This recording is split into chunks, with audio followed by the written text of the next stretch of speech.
పెడనది functional హాల్లో నిర్వహించిన బూరగడ్డ వేదవ్యాస్ ఆత్మీయ సమావేశం పెద్ద ఎత్తున పాల్గొన్న బూరగడ్డ అభిమానులు. తెలుగుదేశం పార్టీకి రాష్ట్ర ఉపాధ్యక్షుడు బూరగడ్డ వేదవ్యాస్ తెలుగుదేశంలో కొనసాగుతాను. నారా చంద్రబాబు నాయుడు మచిలీపట్నం పార్లమెంటు అభ్యర్థి జనసేన వల్లభనేని బాలశౌరి ఇచ్చిన మాట ప్రకారం తెలుగుదేశం బీజేపీ జనసేన పార్టీలో కలిసి పనిచేయడానికి కృతనిశ్చయంతో ఉన్నట్టు ఈ రోజున జరిగిన సమావేశంలో ప్రకటించారు. ఈ 5 సంవత్సరాలు కూడా ఏ కార్యక్రమంలో తెలుగుదేశం కార్యక్రమంలో ఇన్ఛార్జిగా ఉన్నటువంటి వ్యక్తి ఒక రాష్ట్ర తెలుగుదేశం పార్టీ ఉపాధ్యక్షుడిగా, మాజీ శాసనసభ్యుడిగా, మాజీ ఉపసభాపతిగా కనీసం నాకు గౌరవం ఇచ్చి ఒక కార్యక్రమానికి పిలవటం కానీ, ఒక కార్యక్రమం గురించి చెప్పడం కానీ, నన్ను ఇన్వాల్వ్ చేయడం కానీ జరగలేదు. ఏ దానిలో కూడా ఒక గుడ్డ వేయలేదు.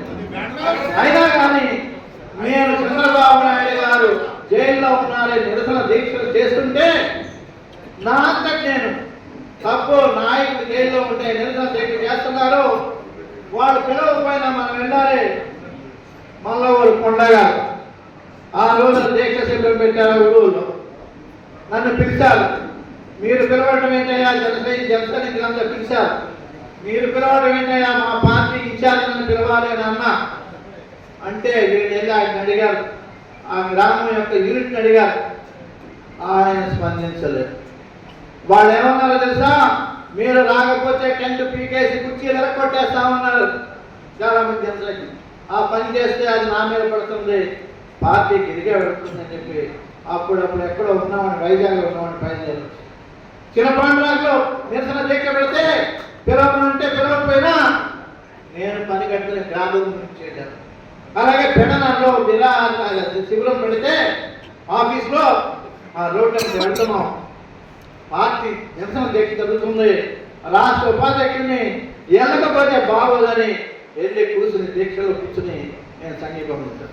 ఎంఆర్ఓ ఆఫీస్ దగ్గర జింజేరులో ఒక అతన్ని కొట్టారు, పోలీసులు తీసుకెళ్లారు.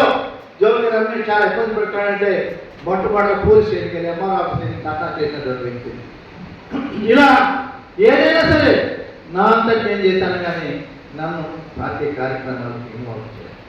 కానీ ఇవాళ చెయ్యకపోయినా ఒక వ్యక్తి అంటాడు, అబ్జర్వర్ అని ఆయన వచ్చాడు, ఆయన ఒక వీడియో చూశాను. నేనంటా నేను ఎవరో తెలియజేసుకోవడం కోసం నేను ఊళ్ళు తిరుగుతున్నాను, నా పేరు తెలియజేసుకోవడం గురించి నేను నియోజకవర్గంలో పర్యటన చేశాను. అంటే వేదవ్యాస్ ఎవరో తెలియటానికి మల్లేశ్వరంలో ఇక్కడ తిరగాల. నేనంటే జిల్లాలో రాష్ట్రం చాలా మందికి తెలుసు. అటువంటి మాటలు మాట్లాడాను, చాలా బాధ అనిపించింది. నిజంగా ఇన్ని అవమానాలనే పొందాలా, ఇన్ని బాధపడాలనిపించింది. ఎందుకు పంచుకున్నానంటే మీతో ఇది ఆత్మీయ సమావేశం. ఈ సమావేశంలో మీతో ఇవన్నీ చర్చించకపోతే మాట్లాడే